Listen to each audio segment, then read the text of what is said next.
D'accord. Alors ces deux questions sont effectivement très liées, donc je vais répondre aux deux en même temps. Et pour la réponse, je vais avoir besoin de reformuler peut-être un tout petit peu. Donc la personne qui a posé la question parle de courbure spatiale.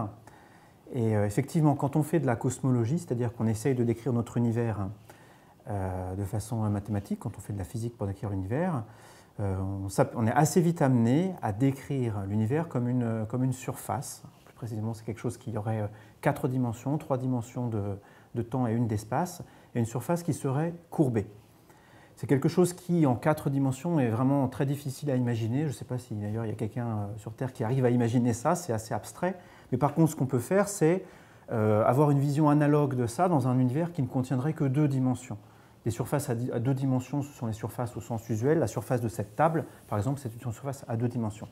Et quand on fait de la cosmologie, on s'aperçoit que la courbure de l'espace-temps, c'est-à-dire la manière dont cette table est bombée, ici elle est plate, mais on pourrait avoir une table qui est bombée, donc la courbure de l'espace-temps dépend de ce qui se trouve dans l'univers, de ce que contient l'univers.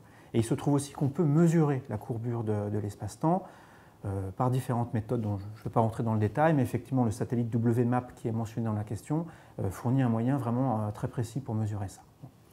Si l'univers était une table, comme celle-ci, bidimensionnelle, ce que nous dit WMAP, c'est que la courbure est très petite, c'est-à-dire que la table, l'univers est quasiment plat, en fait. Si c'était une table, ça serait quasiment plat. Il est peut-être pas tout à fait plat, c'est-à-dire la table est peut-être un petit peu sphérique, ou un petit peu bombée dans l'autre sens. Si elle est sphérique, ça veut dire qu'elle a une certaine taille. Si vous prenez une sphère ici, la table effectivement est un bout de sphère, et que vous prolongez cette sphère avec une même courbure, la table va finir par se refermer sur elle-même et vous aurez une certaine taille pour la table. La table, vous pourrez dire, elle fait 50 mètres carrés ou 100 mètres carrés. Voilà.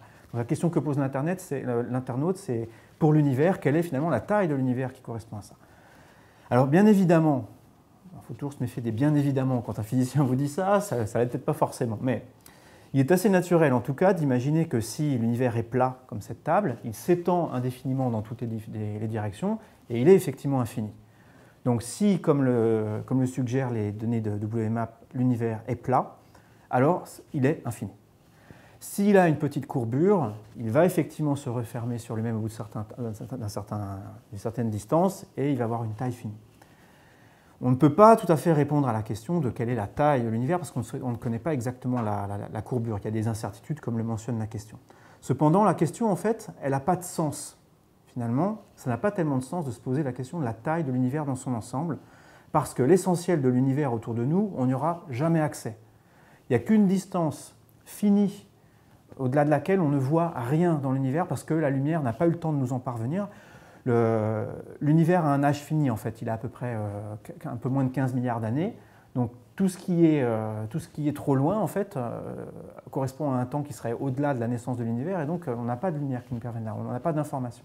Donc en fait, la question plus pertinente, c'est quelle est la taille de l'univers visible, plus que la taille de l'univers global.